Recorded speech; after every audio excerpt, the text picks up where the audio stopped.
Good morning friends, स्वागत है आपका IIT सरकारी के इस यूट्यूब चैनल में। मैं मयंक शुक्ला जीएस के इस सेशन में आपका स्वागत करता हूं और आशा करता हूं कि आप सारे लोग सोशल डिस्टेंसिंग का पालन कर रहे होंगे और आराम से घर में बैठ के ऑनलाइन पढ़ाई कर रहे होंगे और प्रॉपर नोट्स बना रहे होंगे। तो मेरी आपको एक सोर्स ऑफ कॉन्स्टिट्यूशन की पार्ट 1 वीडियो मिल गई होगी। उसमें थोड़ी यार साउंड क्लियर नहीं है तो थोड़ा एडजस्ट कर लेना। आज हम लोगों ने माइक एडजस्ट कर लिया है और अब साउंड में कोई प्रॉब्लम नहीं होगी, ठीक है। और अगर कोई दिक्कत हो तो उसके लिए भी सॉरी चाहते हैं, ठीक है। तो जो कल की हमारी क्लास थी, आज क्लास हमारी है सोर्स ऑफ कॉन्स्टिट्यूशन पार्ट 2। जिन स्टूडेंट ने सोर्स ऑफ कॉन्स्टिट्यूशन पार्ट 1 नहीं देखी है तो जाके पार्ट 1 देख लें, उसके बाद ये वाली क्लास अटेंड करें। जीएस में जो मेरी क्लासेस होंगी वो हर क्लास एक दूसरे से अटैच्ड होगी, ठीक है। तो अगर आपने पार्ट 1 नहीं देखा तो पार्ट 1 पहले उसको देखिए और थोड़ा अगर नहीं देखा तो रिवाइज कर लेते हैं। हमने संविधान का जो सोर्स हम आज चल रहे हैं, जो आज संविधान हमारा चल रहा है, पॉलिटी, पॉलिटिक्स और पॉलिटिकल साइंस, 3 वर्ड पे हमने कल डिस्कशन किया था। थोड़ा सा लाइटली उस पर हम फोकस कर लेते हैं, फिर आज का सेशन स्टार्ट करते हैं। हमने कल लिखा था कि सुकरात एक आदमी था जो अशिक्षित था, ग्रीक यूनान का। इसका एक शिष्य हुआ प्लेटो, इसका एक शिष्य हुआ अरस्तु और इसका एक शिष्य हुआ सिकंदर। कौन किसका शिष्य है और कौन किसका गुरु है, इससे रिलेटेड हमारे रेलवे एग्जाम में, पुलिस में बहुत सारे क्वेश्चन पूछे जाते हैं कि सिकंदर गुरु कौन था, अरस्तु किसका गुरु था। इस टाइप के क्वेश्चन बहुत पूछे जाते हैं। अगर आपको ये सीरीज याद है तो आप उसको अच्छे से एडजस्ट कर लोगे। सुकरात एक अशिक्षित आदमी था जो पोप की विचारधाराओं को नहीं मानता था। उस समय यूनान में पोप का शासन चलता था, सुकरात उसको नहीं मानता था, उसका उसने विरोध किया और विरोध करके उसने एक नारा दिया था, सद्गुण ही ज्ञान है, सद्गुण ही ज्ञान है। इसने एक नारा दिया, उससे एक व्यक्ति प्रभावित हुआ जिसका नाम प्लेटो रखा गया। प्लेटो, याद रखना, प्लेटो एक उपाधि थी जो सुकरात ने दी थी। इसका वास्तविक नाम क्या था? एरिस्टोक्लीज। एरिस्टोक्लीज ये इसका वास्तविक नाम था। कभी कभी पूछा था कि प्लेटो का वास्तविक नाम क्या था? एरिस्टोक्लीज। प्लेटो ने एक बहुत अच्छे से काम किए, द एकेडमी खोला जो आगे चल के यूरोप का पहला विश्वविद्यालय बना। और द एकेडमी में एडमिशन लेने के लिए आपको मैथ्स का ज्ञान होना आवश्यक था। अरस्तु ने उसमें एडमिशन लिया और सुकरात और प्लेटो के ज्ञान को अपने अंदर समाहित करके पॉलिटिक्स की रचना की। पॉलिटिक्स का पिता किसको बोला गया? अरस्तु को, है ना। तो इसके पहले प्लेटो ने भाई the academy, the laws, the republic, the statement जैसी बहुत अच्छी अच्छी पत्रिकाएं निकाली और फर्म की स्थापना की। द एकेडमी उसकी एक फर्म थी जो आगे चलकर यूरोप का विश्वविद्यालय बना। उसके बाद अरस्तु ने इसके ज्ञान को अर्जित किया और अरस्तु ने पॉलिटिक्स बनाई, राजनीति विज्ञान। इसने राजनीति विज्ञान की रचना की, इसने जीव विज्ञान की रचना की, इसने जंतु विज्ञान की रचना की, है ना। और इसने मनोविज्ञान की रचना की, मनोविज्ञान जैसे साइकोलॉजी, है ना। और इसने बहुत सारी किताबें लिखी थी, the politics, the topics, the categories जैसे ये कुछ उसकी पत्रिकाएं हैं, कुछ उसकी रचनाएं हैं जो बहुत फेमस हुई, पूछी भी जाते हैं पेपर में कि द लॉज किसने लिखी, तो द लॉज हमारी प्लेटो ने लिखी थी, ठीक है। आगे सिकंदर हुआ, सिकंदर के बारे में भी हमने थोड़ा सा डिस्कशन किया था। भाई सिकंदर का जन्म था वो 356 BC में हुआ था। 336 BC में उसने शासन करना शुरू किया। 326 BC में उसने अटैक किया और 323 ईसा पूर्व में वो मारा गया, ठीक है। इसका खुद का नाम याद रखना अलेक्जेंडर नहीं था। सिकंदर के खुद का नाम अलेक्जेंडर तृतीय था और इसके एक पुत्र था जिसका नाम सिकंदर 4 था, ठीक है। इसकी पत्नी का नाम रुक्साना था जो बैक्ट्रिया की रानी थी और इसके पिता का नाम फिलिप गति था। इसके पिता का नाम फिलिप गति था, माता का नाम ओलंपियस था। ये सारी चीजें याद रखना बेटा, है ना। फिलिप गति था, इसका खुद का नाम सिकंदर का अलेक्जेंडर तृतीय था। क्वेश्चन पूछा जाता कि सिकंदर का वास्तविक नाम क्या था? अलेक्जेंडर, अलेक्जेंडर गति, अलेक्जेंडर तृतीय। जब हम लोग हिस्ट्री पढ़ेंगे तो बहुत अच्छे से कवर करेंगे अलेक्जेंडर वाली सीरीज, है ना। और राज राज्य वाली सीरीज, बहुत सारी अच्छी अच्छी चीजें हैं। तो इसलिए सारे स्टूडेंट जुड़े रहे और कंटेंट के लिए आप बिल्कुल बेफिक्र रहे, कंटेंट आपको बेस्ट टू बेस्ट मिलेगा। ठीक है, कोई भी एग्जाम हो, दिल्ली पुलिस हो, यूपीएसआई हो, यूपी पुलिस हो, जीएस के फील्ड में आप कभी भी मात नहीं खाओगे अगर मेरी सारी क्लासेस अटेंड कर ली और प्रॉपर नोट्स बना लिए। तो उसके बाद हमने शुरू किया था कि ये तो पॉलिटिक्स बन गया कि पॉलिटिक्स कैसे बना, किसने बनाया, कौन कौन लोग इसमें इन्वॉल्व होते। इसके बाद हमने कल से शुरू किया था कि ईस्ट इंडिया भारत में कब आई, क्यों आई, कैसे आई, किसने भेजा और क्या क्या उसने चार्टर निकाले। तो हम लोगों ने थोड़ा पढ़ा था कि 1599 के चार्टर द्वारा उसको ब्रिटिश ईस्ट इंडिया कंपनी भारत आई। 1726 के चार्टर द्वारा उसने बंगाल, बंबई और उड़ीसा पे अपनी कंपनी खोल ली। और उसके बाद 1773 के रेगुलेटिंग एक्ट द्वारा उनको कंट्रोल किया जाने लगा, मतलब व्यापार को थोड़ा सा दरकिनार करके उन्होंने शासन पे ज्यादा फोकस करना शुरू किया। 1764 के बक्सर के बाद वो पूरी तरह से भारत के ऊपर शासन शुरू करने लगे। उससे रिलेटेड सबसे पहला चार्टर निकाला था 1773 का रेगुलेटिंग एक्ट, जिसको हम लोग नॉर्थ इंडिया एक्ट भी बोलते हैं, क्योंकि इस समय ब्रिटेन के प्रधानमंत्री नॉर्थ थे। इसके बाद इसमें सुप्रीम कोर्ट की स्थापना की गई थी, जिसके पहले मुख्य न्यायाधीश कौन थे आप लोग कमेंट करके जरूर बताएं, और इनके साथ कितने अन्य न्यायाधीश थे वो भी बताएं जरूर, है ना। इसके बाद वो कहां खुला था, जो सुप्रीम कोर्ट था वो कहां खुला था, क्या वो भारतीयों के लिए था? ठीक है। इसके बाद 1773 का जो रेगुलेटिंग एक्ट था, इसका मेन मोटो क्या था? मेन मोटो था भ्रष्टाचार को नियंत्रण करना, क्योंकि भाई शासन अंग्रेजों के हाथ में आ गया है। गवर्नर अपना काम शुरू कर रहे हैं। रॉबर्ट क्लाइव साहब थे उस समय, और रॉबर्ट क्लाइव पहले गवर्नर थे और वॉरेन हेस्टिंग पहले गवर्नर जनरल बने। ठीक है। इसके बाद हमने शुरू किया था 1781 का एक्ट ऑफ सेटलमेंट, जिसमें 1773 में जो कमियां थी उसको दूर किया गया। उसके बाद पिट्स इंडिया एक्ट आया 1784 का। उस समय ब्रिटेन के प्रधानमंत्री पिट्स थे, जिनके नाम पर उसको पिट्स इंडिया एक्ट रखा गया था। इसमें बीओडी और बीओसी कॉन्सेप्ट दिया गया, द्वैध शासन, द्वैध, है ना। बीओडी और बीओसी, बोर्ड ऑफ डायरेक्टर और बोर्ड ऑफ कंट्रोलर। जो बोर्ड ऑफ डायरेक्टर थे वो व्यापारिक मामले देखते थे और बोर्ड ऑफ कंट्रोलर जो थे वो राजनीतिक मामले देखते थे। बोर्ड ऑफ कंट्रोलर राजनीतिक मामले देखते थे। ठीक है। 1784 के पिट्स इंडिया एक्ट के बाद 1793 का चार्टर एक्ट आया। 1793 का चार्टर एक्ट आया। इस चार्टर एक्ट में ज्यादा कुछ नहीं था, लेकिन थोड़ी बात बोली गई थी कि भाई जो भी बीओडी है, बोर्ड ऑफ डायरेक्टर्स है, जो भी बीओडी है, बोर्ड ऑफ डायरेक्टर्स, याद रखना, जो बीओडी बनाए गए थे वो 1773 के रेगुलेटिंग एक्ट के द्वारा बनाए गए थे, और बीओडी और बीओसी अलग अलग कब किए गए थे? 1784 के पिट्स इंडिया एक्ट में। तो 1793 के चार्टर में बोला गया है कि जितने भी डायरेक्टर्स हैं, बीओडी और बीओसी, जितने भी डायरेक्टर्स हैं, उनका जो पेमेंट होगा, वेतन होगा, वो भारत के राजस्व से ही दिया जाएगा। भारत के राजस्व से ही दिया जाएगा। भारत के राजस्व से मतलब है इसके पहले इनका जो पेमेंट था वो ब्रिटेन से आता था, है ना। लेकिन 1793 का जो चार्टर था उसके द्वारा संशोधन किया गया और उसमें ये बोला गया कि इनका जो पेमेंट है वो भारत के राजस्व से ही दिया गया। और इसके बाद इसमें दूसरा था धन का निर्गमन शुरू हुआ। धन का निर्गमन शुरू हुआ। याद रखना, ये क्वेश्चन पूछा जाता है कि धन का निर्गमन किस चार्टर के द्वारा शुरू किया गया? तो 1793 का चार्टर। इसके बाद बारी आती है 1813 के चार्टर की। Charter act 1813। याद रखो, हमने आपको बता दिया कि अंग्रेजों ने समय समय पर अपने अनुसार संविधान में संशोधन किए। जैसे चाहे आज का आप देख लो, चाहे वो बीजेपी गवर्नमेंट हो, चाहे वो कांग्रेस की हो, चाहे जो भी गवर्नमेंट हो, वो अपने हिसाब से ही संविधान को संशोधित करती है। तो वही प्रक्रिया ये भी फॉलो करते थे कि भाई अंग्रेजों को जहां लगता था कि भाई अब इसमें संशोधन करने की जरूरत है तो वो तुरंत संशोधन कर देते थे। 1813 के चार्टर की प्रमुख बातें यह थी कि पहला जो था, कंपनी का एकाधिकार खत्म किया गया।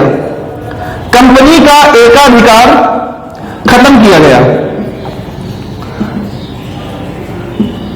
कंपनी का जो एकाधिकार है वो खत्म हुआ, लेकिन इसमें एक चीज याद रखना, जो एकाधिकार खत्म था वो खत्म तो हो गया, लेकिन एक जो चीन और पूर्वी देश थे, चीन वहां ईस्टर्न कंट्री थे, उनके साथ व्यापार को 20 वर्ष के लिए बढ़ाया गया था।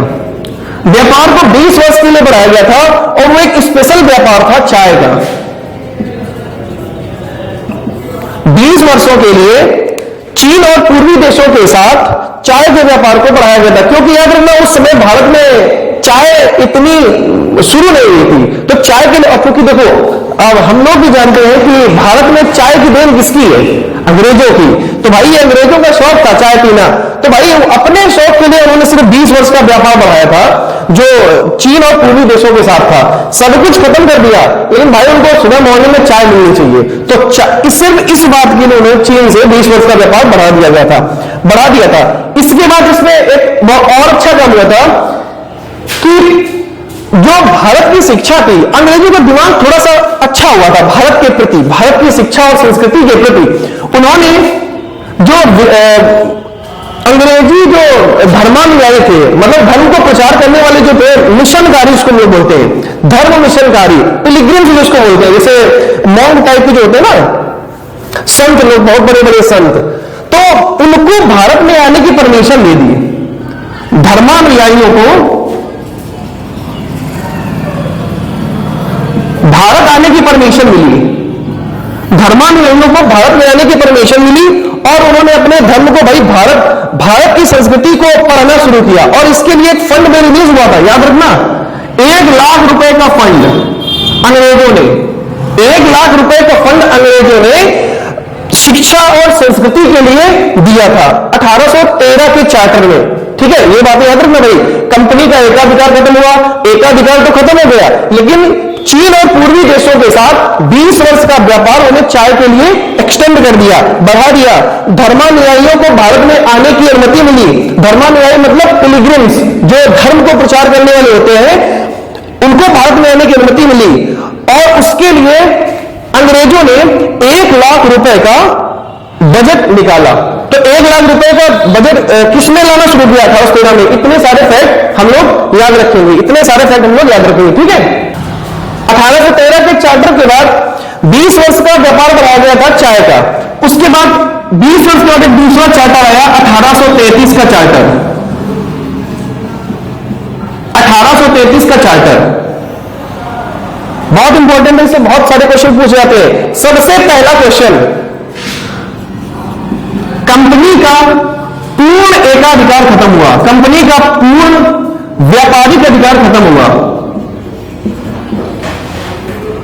पूर्ण व्यापारिक अधिकार खत्म हुआ। अभी हम लोगों ने 1813 का चार्टर पढ़ा था, उसमें क्या था, कंपनी का व्यापारिक अधिकार खत्म हुआ था, लेकिन 20 वर्षों के लिए चाय का व्यापार चीन और पूर्वी देशों के साथ बढ़ाया गया था। 20 वर्ष छोड़ लो तो 1813 से 20 वर्ष बाद 1833 में जब दूसरा चार्टर आया तो कंपनी का अधिकार, ये वर्ड याद रखना, पूर्ण रूप से बंद हो गया। क्वेश्चन ऐसे ही पूछा जाता है कि पूर्ण व्यापारिक अधिकार कब बंद हुआ? 1833 का चार्टर। आंशिक व्यापारिक अधिकार कब बंद हुआ? 1813 का चार्टर। इसमें दूसरा अच्छा काम हुआ था, जो बंगाल का गवर्नर जनरल था, governor general of Bengal, Bengal का गवर्नर जनरल था,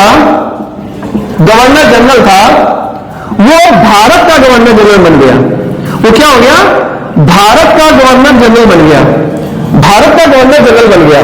बंगाल का गवर्नर जनरल भारत का गवर्नर जनरल बन गया। कौन बना था? Lord William Bentinck, lord William और बेंटिंग, लॉर्ड विलियम बेंटिंग भारत का पहला गवर्नर जनरल बना था। 2 फैक्ट आपके पास आ गए। किस एक्ट के तहत बंगाल का गवर्नर जनरल भारत का गवर्नर जनरल बना? तो वो 1833 का charter.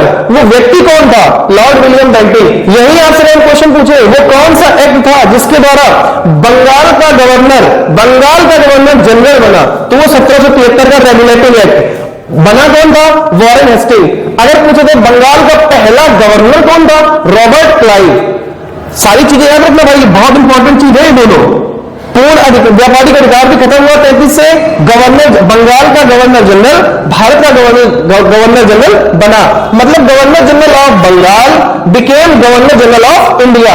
That person was lord William Bentinck. ठीक है, इसके बाद एक इसमें काम अच्छा और हुआ था कि दास प्रथा का उन्मूलन, स्लैव दास प्रथा का उन्मूलन, जो दास वाली प्रथा है ना स्लैव, दास प्रथा का उन्मूलन किया गया। बहुत अच्छा क्वेश्चन बनता है 1843 में, याद रखना। सीधा क्वेश्चन आता है कि दास प्रथा का उन्मूलन किस व्यक्ति ने किया था? Lord William Bentinck. दास प्रथा के उन्मूलन के लिए कौन सा चार्टर आया था? 1833 का चार्टर। कब आया था? 1843 में। ठीक है, तो 1843 में दास प्रथा के उन्मूलन के लिए विलियम बेंटिंक ने दास प्रथा उन्मूलन एक्ट लाया। ठीक है, और अब देखो क्या हुआ था। अब यहां से एक चीज बहुत अच्छी कॉन्सेप्चुअल चीज निकल के आती है कि यार लोग, जब 1630 में अंग्रेज जब भारत आए थे, 1599 के चार्टर एक्ट को पारित करा के 1600 ईस्वी में जब अंग्रेज भारत आए थे, तो उनका एक ही मोटो था, क्या? ट्रेड, व्यापार करना। ओनली फॉर ट्रेड पर्पस ही अंग्रेज आए थे। 1600 से 1833 आते आते आते आते क्या हुआ? अंग्रेजों ने अपना मेन मोटिव तो छोड़ दिया, अब ये एडमिनिस्ट्रेशन पे आ गए, प्रशासन पे आ गए। भाई चले थे व्यापार के लिए और आ गए प्रशासन में। ठीक है, तो यहां से एक बहुत अच्छा क्वेश्चन बनता है कि वो कौन सा एक्ट था जिसके द्वारा अंग्रेजों ने व्यापार को छोड़कर प्रशासन पे हाथ रखना शुरू किया? तो यही चार्टर 1833 का चार्टर था कि शासन को पूरी तरह से अपने हाथ में लिया, शासन को पूरी तरह से अपने हाथ में लिया। व्यापार इनका मेन मोटो खत्म हो गया, अब सिर्फ शासन आ गया। ठीक है, अब इसमें देखो 1600 में चले तो ये व्यापार कर ले, 1833 तक ये व्यापार छोड़ गए, शासन पे आ गए।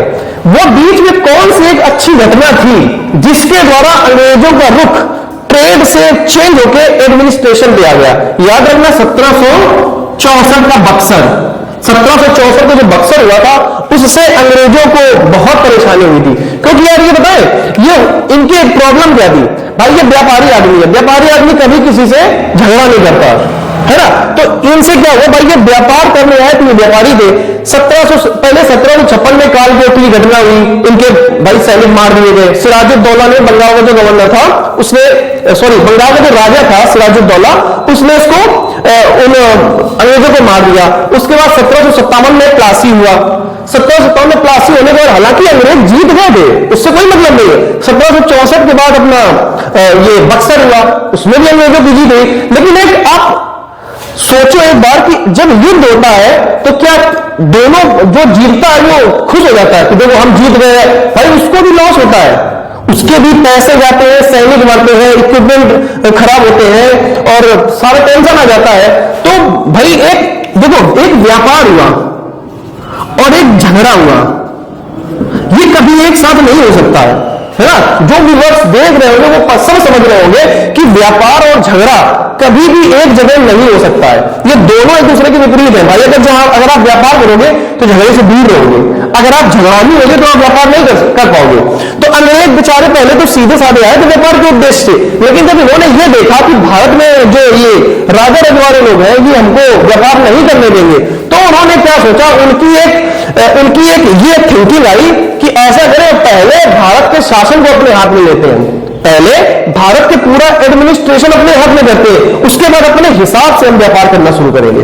तो मतलब उनका प्राइमरी वर्क हो गया शासन करना और उसके बाद सेकेंडरी वर्क हो गया ट्रेड। जबकि इनकी शुरुआत प्राइमरी ट्रेड से हुई थी और सेकेंडरी शासन पे था। देखो रुख चेंज हो गया अंग्रेजों का 1833 आते आते। ठीक है, अंग्रेजों का रुख चेंज हो गया 1833 के चार्टर के द्वारा। जब अंग्रेजों का मेन उद्देश्य शासन करना हो गया तो उसके लिए इसमें एक चीज और ऐड की गई थी। भाई जब शासन करोगे तो शासन करने के लिए आपके पास कानूनी सलाहकार होने चाहिए, तो विधि आयोग बनाया।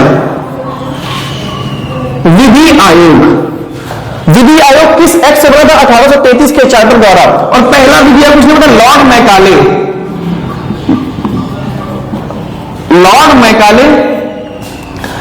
मैकाले ने एक विधि आयोग बनाया, ठीक है, 1833 के चार्टर द्वारा। जिस विधि आयोग में, इसमें 4 सदस्य थे, 4 सदस्य मैकाले के साथ, है ना। इसका अध्यक्ष कौन था? Lord Macaulay.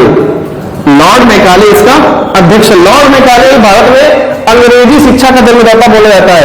याद रखना, लॉर्ड मैकाले वही आदमी है जिसने अपनी पुस्तक मैकाले मिनट्स, इसने पुस्तक लिखी थी मैकाले मिनट्स, उसमें यह बोला था कि भारत की संस्कृति को के बारे में इसने बहुत गंदा वर्ड यूज किया था। उसने ये बोला था कि जैसे ऋग्वेद सामवेद थे ना, तो जो पिलग्रिम्स आते थे अनुयायी पढ़ने के लिए, तो मैकाले मिनट्स ने यह कहा था कि भारत में जितने ऋग्वेद और सामवेद लिखने वाले ऋषि मुनि है, उतने हमारे ब्रिटेन की गलियों में घूमा करते हैं। इस टाइप का वर्ड इसने यूज किया था, तो बहुत आज के समय में अच्छा नहीं लगता, ठीक है। लॉर्ड मैकाले था जिसने विधि आयोग बनाया था 1833 के चार्टर के द्वारा, ठीक है। 4 सदस्य थे। अब देखो, जब लॉर्ड मैकाले ने विधि आयोग बना दिया, अब विधि आयोग जैसे आज होते ना, जैसे आज बोला जाता है कि भाई अगर कोई आप कंपनी खोलोगे तो उसके लिए सीए होना जरूरी है, चार्टर्ड अकाउंटेंट। भाई सीए लोग जो होते हैं वो कंपनी चलाते हैं, पूरा एडमिनिस्ट्रेटिव काम देखते हैं, और जो उसका हेड होता है, हेड वो तो भाई अपना सिर्फ वोटेज के पर्पज से होता है, लेकिन जो उसका लिखा पढ़ी वाला पूरा काम होता है वो सीए करते हैं। उसी तरह से जो पहला जो शासन शुरू किया था अंग्रेजों ने, तो लॉर्ड मैकाले ने 4 सदस्यीय एक आयोग बनाया था। आयोग के जो सदस्य थे वो मैकाले को भाई कैसे तुमको क्या करना है, प्रशासन कैसे चलाना है, उसकी रिपोर्ट देते थे विधि आयोग। और याद रखना, इसी 1833 के चार्टर के द्वारा गवर्नर जनरल को बजट बनाने का अधिकार मिला था। बजट बनाने का अधिकार मिला था। बजट बनाने का अधिकार, तो गवर्नर जनरल को बजट बनाने का अधिकार किस एक्ट में मिला? 1833 के चार्टर एक्ट में। इसके बाद आता है 1853 का चार्टर अधिनियम। 1853 का चार्टर अधिनियम। देखो, सबसे पहला फैक्ट इससे बनता है भाई, चार्टर सीरीज का ये आखिरी था। जो चार्टर हमने आपको फर्स्ट लेक्चर में बताया है कि चार्टर एक्ट में क्या अंतर है, जिसको अंतर नहीं पता भाई हमारा पहला फर्स्ट लेक्चर देखिए। 1853 को जो चार्टर अधिनियम है, ये चार्टर सीरीज का लास्ट अधिनियम था। चार्टर सीरीज का लास्ट था, ठीक है। इसमें क्या किया था, जो डायरेक्टर्स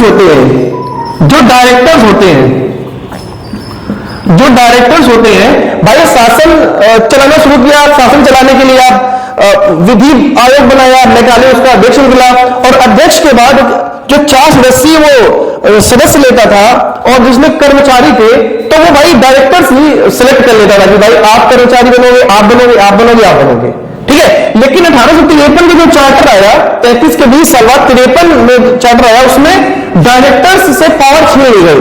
मतलब डायरेक्टर्स अपने हिसाब से सिलेक्शन नहीं करेगा, ओपन कंपटीशन शुरू हुआ।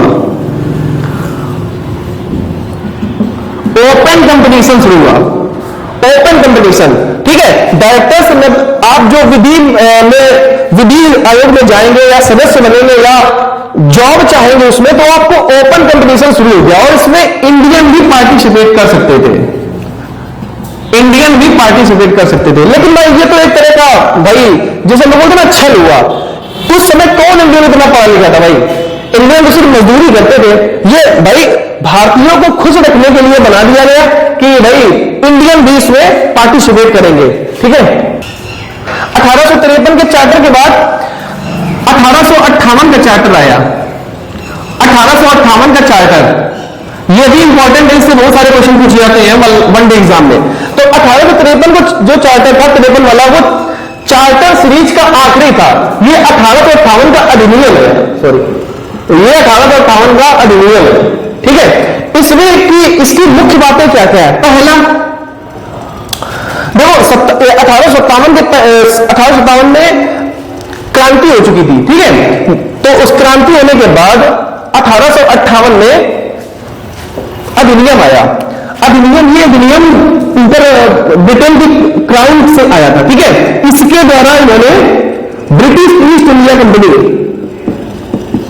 ईस्ट इंडिया कंपनी के हाथ से शासन छीन लिया, हाथ से शासन छीन लिया गया।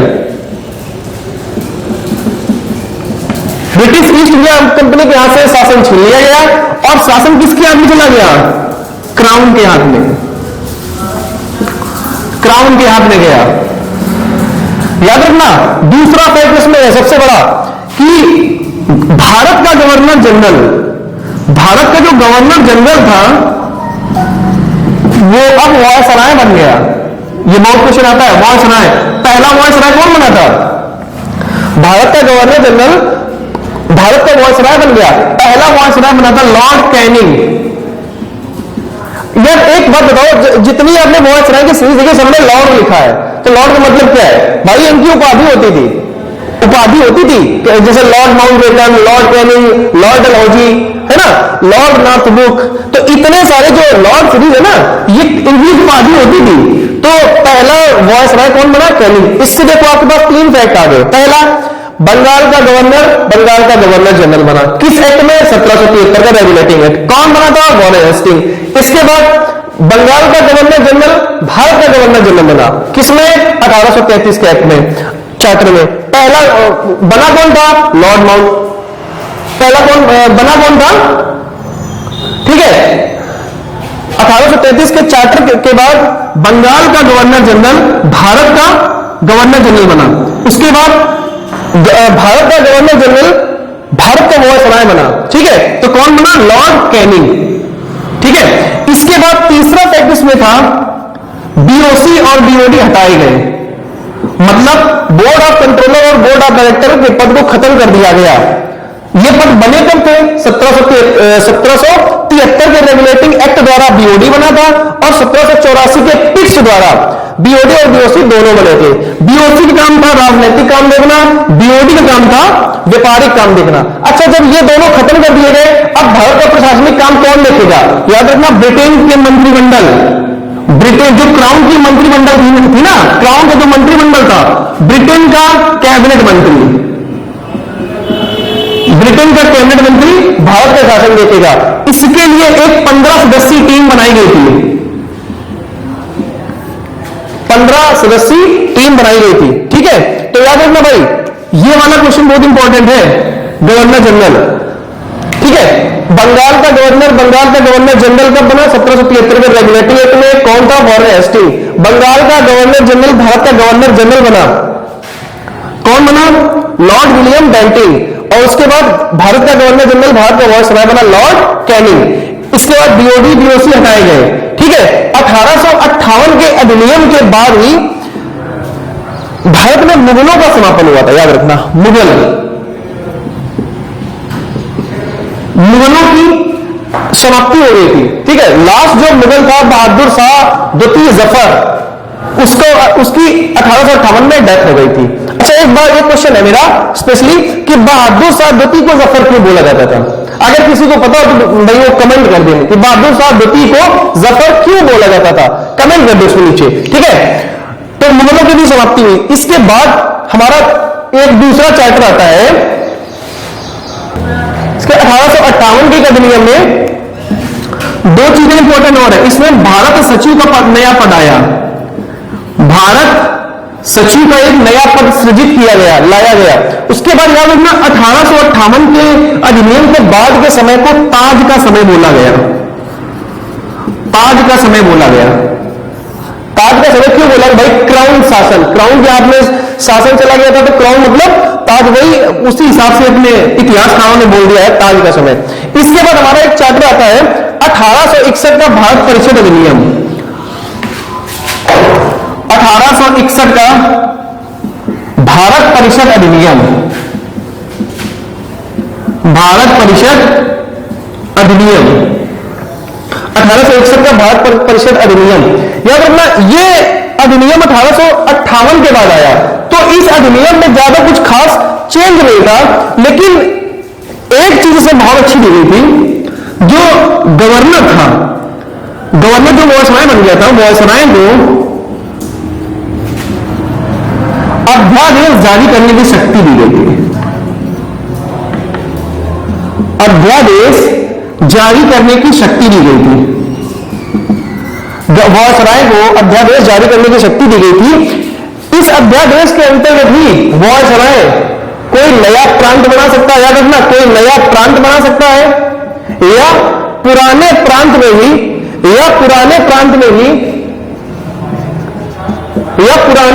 में ही संशोधन कर सकता है, मतलब उसकी सीमा को घटा सकता है, बढ़ा सकता है। अब मेरा एक क्वेश्चन ये है कि आज के दौर में कि भाई किसी भी क्षेत्र की सीमा को घटा बढ़ा कौन सकता है? संसद। वायसराय को अध्यादेश जारी करने की शक्ति किसने दी थी? 1861 का। आज का जो भाई उस समय वायसराय थे, आज है राष्ट्रपति और राज्यपाल। राज्यपाल और राष्ट्रपति को अध्यादेश जारी करने की शक्ति किस अनुच्छेद के अंतर्गत है? ये थोड़ी एडिशनल जानकारी है। याद रखना, राष्ट्रपति 123 में अध्यादेश जारी करता है, राज्यपाल 213 में अध्यादेश जारी करता है। हम लोग जब आगे आर्टिकल पढ़ेंगे ना, चुटकियों में आपको आर्टिकल याद कराएंगे, ठीक है? चुटकियों में आप लोग आर्टिकल याद करोगे, जैसे हम लिखते हैं ऐसे आप लोग भी लिख दोगे, ठीक है? कम से कम 100 से 150 आर्टिकल मिनिमम आपको याद हो जाएंगे। ऐसे ही एक या 2 क्लास में, सिर्फ क्लास अटेंड करते रहना, ठीक है? और नोट्स बेटा जरूर बनाते रहना सारे बच्चे, ठीक है? तो इसके बाद हम लोग मिलते हैं इसकी नेक्स्ट क्लास में।